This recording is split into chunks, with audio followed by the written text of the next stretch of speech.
On the program, we'll bring you international issues to shape the world, issues of global agenda that determine our national and common interests, especially in Africa and in Nigeria. On the program today, we're looking at global food crisis with Russian war in Ukraine as fueled.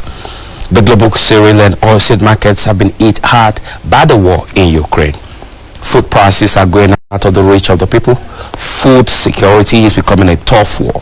The crisis has been fueled by conflict, climate shocks, and COVID-19 pandemic, while the war in Ukraine has caused the effect to be devastating to global food security. The war in Ukraine is preventing grain from leaving the breadbasket of the world, making food more expensive across the globe,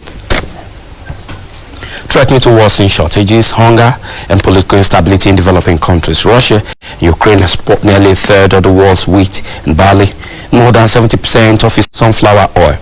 Efforts to negotiate safe corridors to get grain out of Ukraine's Black Sea ports have made little progress. Meanwhile, 400 million people worldwide rely on Ukrainian food supplies. The UN international issues that look at some of these developments have actually come up to say it's becoming possible for this to continue, and that it's becoming possible for the war in Ukraine to continue, and there will be no food crisis unless Russia stops its aggression in Ukraine. On the program today, we are taking a look at global food crisis, the Russian-Ukraine war, and its impact on it. Joining me on the program to look at some of these issues that will be coming up in the course of the program, I have Beroro Efekoro. Beroro is an American politician and a member of the Democratic Party in the United States of America. He's the first African-born immigrant elected to Albany County legislature in the state of New York. Also on the program with me is David Smith. David is the chairman of British African Business Alliance, BABA. Guys, thank you for taking the time to join me on the program today. We're going to take a very short break. When we come back, I'll resume the discussion with you. Don't go away. The world has become more connected than ever before. Every continent, color, race, language, and religion, even government, move towards common goals. We now live in a global village. Here on this program, we bring you global issues to shape our world. Government can do a lot with tax revenues collected for health and education. The role of the European Union is to accompany a partner, that is Nigeria, in offering our lessons learned to see whether together we can improve that situation. The emphasis on education, on vocational training, on the development of entrepreneurship is absolutely critical to its democracy. The Nigerian government, we would ask them to follow up the investigations that we have had, the evidence that we have gathered, and ultimately we made a number of recommendations. As we travel the world, we explore these issues of international and diplomatic relevance. Indeed, the global agenda that determine our national and common interests. With me, Tunde Alabi, live on AIT.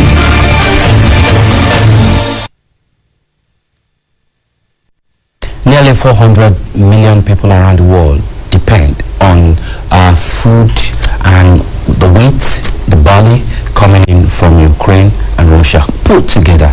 Now with the war, the world appears to be in food crisis. The United Nations has warned. Joining me on the program today to look at some of the problems the crisis in Russia, in Ukraine caused by the war from Russia is causing the war, especially in the area of food crisis. On the show today, I have David Smith. David Smith is the chairman of British African Business Alliance, and of course Beroro Efekoro. Beroro Efekoro is a legislator at the Albany County legislature in the New York City of the United States of America, and is the first African-born immigrant elected into that office. Gentlemen, thank you for taking the time to join us on the program today. David, let me start with you.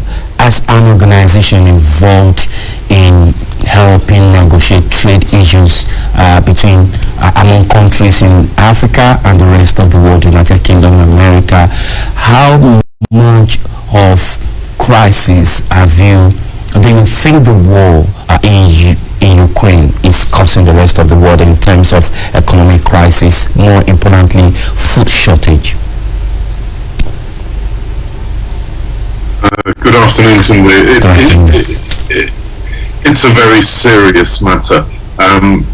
It cannot be underestimated in terms of the impact that it's having both on the countries of Europe and the neighbours of Ukraine, but also on the wider world.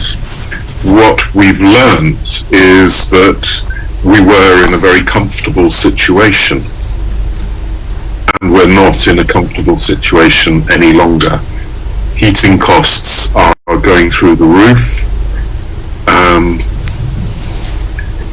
Looking at a substantial share, and I'm thinking between 15 and 20% of average household income to be spent on heating, when your whole property cost shouldn't be more than 30%. This is a significant impact. The restrictions on trade that have come from the conflict in terms of the grain and other products coming out of Ukraine and Russia, these are also serious. They're particularly serious for the continent of Africa. And I think we need to be taking every step that we can to force a resolution of the conflict. How we deal with that, given the diplomatic responsibilities that we all have and the democratic responsibilities that we all have, is very difficult to see. However, on the other hand, I would say it is a challenge and it's an opportunity for Africa. There is a lot of scrub farmland in Africa that is not being used. It could be used if we were organized enough, if we brought the right technology, if we had the seeds and the fertilizer and the biostimulants that are required to make the most of every plot of land. We could, in short order, start to replace some of the grain that is missing. But we need to act yesterday. So I'm very concerned about it, and I think we all need to be looking at how we support our families, our communities, and our countries, starting in that order. So, certainly there's no doubt that Africa has one of the greatest opportunities in the world with this war hitting Ukraine, in terms of becoming the food basket of the world, providing the grains that the world will need where we have this shortage. For organizations as yours, what advantage are you taking, is there any at all, for people in the agro-business in Africa, connecting the small-scale farmer with funds in Britain or in America, or helping them with tools they need to move from the small farming business into a big farming business? What opportunities are organizations as yours creating? I think it's an acceleration that is required. We already have businesses. We have a company down in Devon working with something like 30,000 subsistence farmers in Jigawa state in Nigeria, acting exactly on what you're talking about, improving the farming practice, linking those farmers with aggregators, and bringing forward the crops for distribution, international markets. So that sort of activity is going on all the time. What needs to happen is an acceleration of that, so that we start to produce the food that Africa itself is going to need, and on top of that, that we can then look at the wider markets where that can be shared. But it's not just food. I'm hearing stories of the creation of a pipeline between Nigeria and Europe to deliver gas as an alternative to Russia. Well, that's a major investment opportunity. It's a major challenge, diplomatically, physically, but it sort of illustrates the opportunity that Africa has had for some time, but hasn't been brought forward. All right. I think we need to look at all those things. All those things. I'm going to come back to you. Let me quickly reach out to Beroro in the city of in New York City over there. Beroro, thank you for taking the time to join us on the show today. Tell us how much impact is this the war in Ukraine seems to be having on America and on Americans? Cost of living, inflation, gas. Does America really prepare for this? I wouldn't say that America is always prepared for anything, perhaps, but the impact of this Russia's war or Putin's invasion of Ukraine, is having a very great impact on everybody. When we talk of hunger in the world, but let's talk about America first. Right now, before the invasion, gas was going for about $2.64, but right now gas is almost $5, and that is basically doubled the amount that we used to pay for our cars. And so that is a major impact. And you know, when price of gases, when they go up, the price of everything tend to go up, and that means food, because people have to transport goods from one place to another using gasoline, using fuel, and all that stuff. So the prices of food has gone up in America, just like in every part of the world. You know, Russia and Belarus are major exporters of fertilizers, and we are talking about 15 to 38% of world fertilizer exports. And so when there is restrictions on trade and on trade, you have like things skyrocket to a point where the ordinary people are not able to afford food anymore. And that is why you have about 828 million people right now that are being affected by world hunger. But does America, let me put this way, did Biden make a provision for, of course, when America sneezes, the world has always said, people have always, when America sneezes, the world catches cold. Did America make provision for like a mitigating factor to help the world, or those in America live in a way that this crisis will not impact on you negatively? Inflation is at a terrible level. Cost of living is at a terrible level. The rating of Biden himself is getting poorer by the day.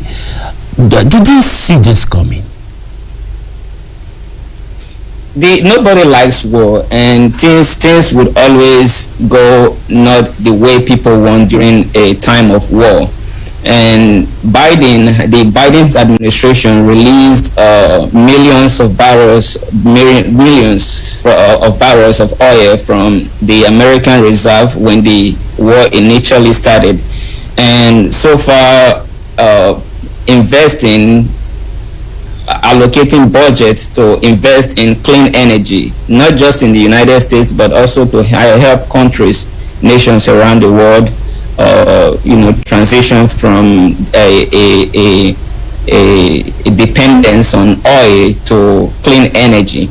And that is why I want to mention something. The Dangote refinery that is being built right now in Nigeria has actually come at the right time, and I cannot wait for it to be operational, because that would be a very big boost to Nigeria's economy.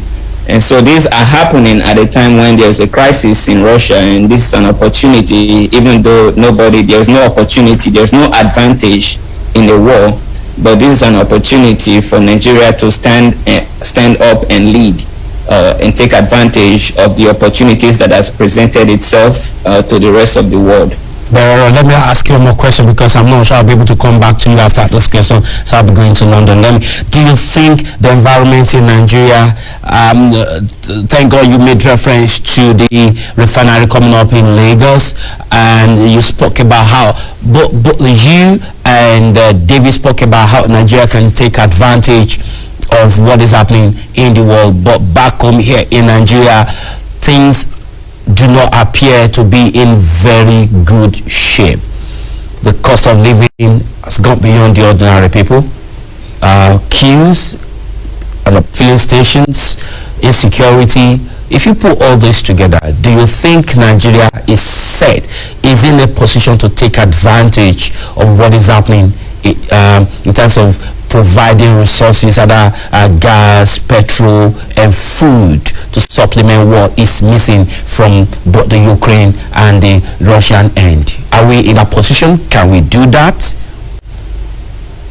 Nigeria can do anything that it wants to do. Nigeria has great talents. The youths are very talented. Perhaps one of the most talented nation in the world when it talks of population, when it talks of talent, education, and stuff like that. So Nigeria is in a great position to take advantage of any opportunity. Nigeria, you can put a Nigerian anywhere in the world and they will succeed, except when they are in Nigeria. So I think the issue of Nigerians not being in that position has to do with leadership. When you invest in the people, and that is why when I was on your network last time, I talked about light. When the first thing God created was light, and when you give light to people, they get innovative. They can use light to create a whole lot of other stuff. And so Nigeria has to invest in energy, and not just crude oil. You have to invest in clean energy also, because that is where the world is going towards right now. We have Tesla cars that are replacing regular fuel cars, gasoline cars right now. And so you have to look to the future. You have to elect leaders. And that is why it's very good right now that the election of Nigeria is also coming up, because you have to elect leaders that can think ahead, leaders that are strategic, and leaders that are able to channel, that are charismatic, and they can channel their energy to motivate people and motivate others to work for the good of the nation. So Nigeria can take advantage, and Nigeria is in a great position to do that. Nigeria can take advantage and indeed the position to do that. David, let me come to you. You're running an organization that is providing a kind of a link between African businesses. Let me be specific now. Providing a link between Nigerian organized businesses requiring technical and financial support to businesses, to organizations in the United Kingdom that can offer them the platform to develop skills, provide resources, both financial and technical resources. With what Beroro has said, that Nigeria can do everything, especially on the part of our youth. How is your organization? I know you've been to Nigeria a couple of times. How much of investment is your organization really ready to do to help the growing Nigerian youth that are growing in the country and to make them independent of government job and the rest of other vices? I think Beroro was right just now when he was saying that Nigerians succeed everywhere except in Nigeria. It's not entirely true, because there's some very successful Nigerians in Nigeria.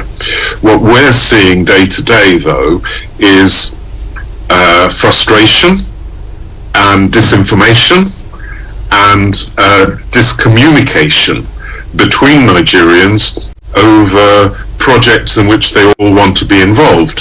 So this mismatch of interests is getting in the way of Nigeria.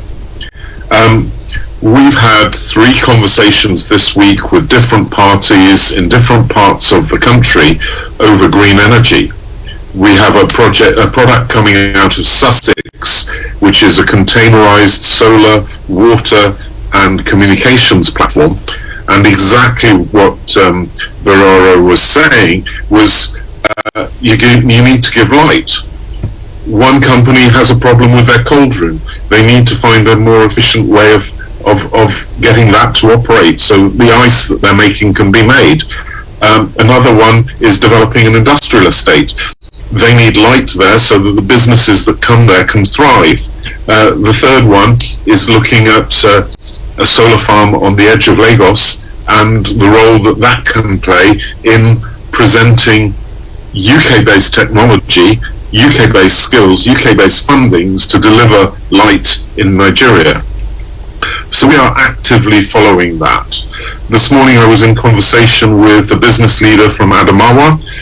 They are looking at a vocational training program which is aimed specifically at putting skills and business opportunities in front of the young people of Adamawa State. Now, by looking at that, by looking at how we bring together agriculture, house construction, community development skills, and empowering young people to be active in those circles, we create a new generation of entrepreneurs coming to fill the gap in the SME sector. The small and medium-sized business sector is the bit where Nigeria has to concentrate. Every community needs certain services, certain products, certain capabilities, and that will only come from small and medium-sized businesses. So in the work that we're doing with investors, and we would term them Africa-friendly investors, and in this case Nigeria-friendly investors, we're looking at how we can mobilize their funds in ways that provide sufficient level of security but offer great opportunity, not only for creating jobs and making businesses profitable, but generating the returns that come with that. So it's a day in, day out job. I have complaints from the family that it's 24 hours, 7 days a week. I do get some rest, but not as much as I would like. All right, I'm running out of time. Let me quickly go to Beroro.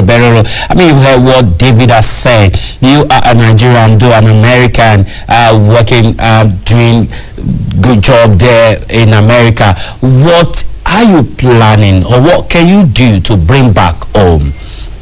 Using your contact connection in politics in America to help develop the system here in Nigeria. In 1 minute, Beroro. Yes, yesterday I was just actually speaking with the chair of the New York Committee for the Nigerian Political Action Committee here in New York. They have it here in the United States, and there is a chapter in New York, and we were discussing on how we can partner with Nigerian, especially to get Nigerians motivated to run for public office back in Nigeria and right here in the United States as well. So those are things that are being put in place right now, and I'm very hopeful that Nigeria will be a great nation that the world can look up to in the future. All right, thank you so much. This is how far I can go, Beroro. It's a pleasure having a chat with you, taking your time out of your legislative responsibility to be part of this program. David, I know you're a very busy man, building your contact. Thank you for coming on to the show, Beroro. Hopefully, we will be able to have more partnership on legislative development, leadership development with some of the institutions and organizations in the United States of America that you are connected with, that communication will be willing to engage with in terms of training and development of our youth in leadership, and of course government and governance. So we're looking forward to engaging you more on that. And David, thank you so much. We'll continue to build relationship with you. Thank you, guys. This is how far I can go program, and my name is Tunde. It's a pleasure having you join us on the program today. We know what is happening in Nigeria, especially for those of us in Abuja. Stop keeping out late, stay safe, and do the best you can do to be your brother's keeper. Keep safe. Enjoy your weekend.